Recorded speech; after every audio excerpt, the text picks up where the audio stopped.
আজকাল শরীরটাও কেমন জানি অবশ অবশ লাগে। কেন জানি ২ দিন পর পর অসুস্থ হয়ে যায়। এখানে আসার পর থেকে ২ দিন পর পর অসুস্থ। মানে সুস্থ হওয়ার কোনো নামই নেই। সেকেন্ডের মধ্যে অসুস্থ হয়ে যায়।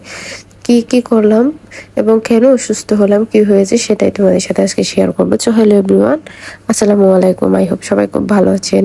আমি আলহামদুলিল্লাহ খুবই ভালো আছি। খুবই ভালো আছি বলব না। অবশ্যই এখন আমার জ্বরও যায় নাই। পাশাপাশি হচ্ছে এখন আমার সর্দিও যায় নাই। গলা মানে পুরোই আমার অবস্থা খারাপ।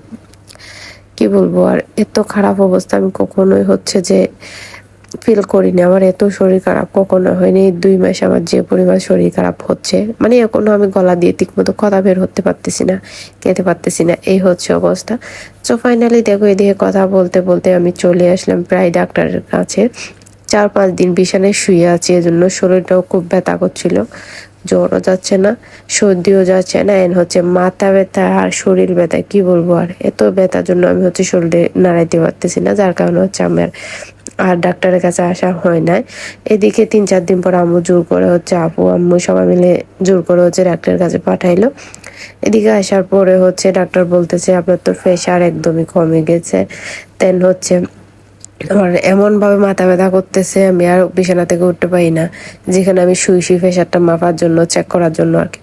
সো তারপরে হচ্ছে আমাকে ওই আঙ্কেল ভাইয়াটা হচ্ছে আমার পরিচিত হিন্দু দাদাটা। সো যার কারণে হচ্ছে আমাকে হঠাৎ হচ্ছে যে স্যালাইন আর হচ্ছে কিছু ওষুধ দিল, টাপনিল বা কিছু ওষুধ। আচ্ছা, এই টাপনিল জিনিসটা কে কে খাও বলো তো? আমি কিন্তু একটা সময় প্রচুর খেতাম, বাট এখন ২-২.৫ বছর থেকে ছেড়ে দিছি। এখন কেন জানি কয়েকদিন পরে পরে খেতে হয় এখানে আসার পর থেকে। বিষয়টা আমি বুঝলাম না। যাই হোক, সো এদিকে দেখো স্যালাইন আর হচ্ছে টাপনিল দিয়ে দিচ্ছে, ওষুধ আর হচ্ছে এগুলো খাওয়ার পরে একটু সুস্থ। আমি তাদেরকে বারবার বলছিলাম, তো আমার এত ওষুধ দেখে বমি আসতেছে। এদিকে আমার হাসি দেখে, আমার ওষুধ খাওয়া দেখে তাদের হাসির আর কোনো সীমা নেই। এত পরিমাণ হাসতেছে, ওদের হাসি দেখে আমি নিজেও হাসি দিলাম। এদিকে ডাক্তার দেখানোর পরপরই আমি চলে আসলাম হচ্ছে যে বিকাশের দোকানে, কারণ আমার কাছে একদমই কেস ছিল না। যেটা আমার কাছে কেস ছিল সেটা হচ্ছে যে আমি দিয়ে ফেলছি, অলরেডি খরচ করে ফেলছি।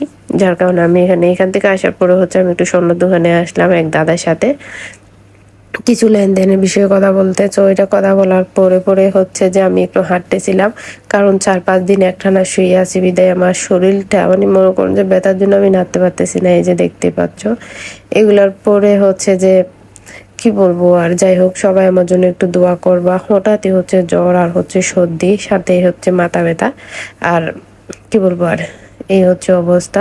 সবাই আমার জন্য একটু দোয়া করবে এবং আমার মেয়ের জন্য দোয়া করবা, আমার মায়ের জন্য দোয়া করবা, যাতে আমি তাড়াতাড়ি একটু সুস্থ হয়ে যাই। অবশ্যই তারা সবাই সুস্থ আছে, আমি ভাত দিয়ে। এদিকে হচ্ছে যে একটা রাস্তায় হচ্ছে একটা ফুলের দোকানদার, একটা হচ্ছে ভাইয়া। তো উনি বললো যে এটা তোমার জন্য, তুমি অসুস্থ, এটা তোমার জন্য। বিষয়টা কেমন জানি না। আসলে এটা হচ্ছে যে কোনো ভাইয়া না, এটা হচ্ছে যে আমার একটা ফ্রেন্ডের থেকে নেওয়া। কারণ হচ্ছে আমার ফ্রেন্ড একটা হচ্ছে বিশেষ একটা হচ্ছে জিনিসের কারণে হচ্ছে এটা দেওয়া। তার জীবনের একটা বিশেষ কারণ উপলক্ষে হচ্ছে সে আমাকে ফ্রেন্ড হিসাবে এটা দিছে।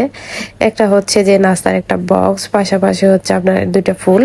এটা সবাইকে দিছে, আমাকে একা না অবশ্যই, সবাইকে দিছে। এই তো আমি অল্প একটু পেঁয়াজু নিয়ে দেন বক্সটা নিয়ে চলে আসলাম। এই বক্সে হচ্ছে যে এই যে এগুলাই ছিল, এখানে কলা, মিষ্টি, দেন হচ্ছে যে কেক, আর হচ্ছে ছোট্ট একটা মিনি একটা হচ্ছে যেটা কি জানি বলে বার্গার, দেন পানি, আর হচ্ছে 2টা ফুল। তো আজকে ভিডিও পর্যন্ত, টাটা।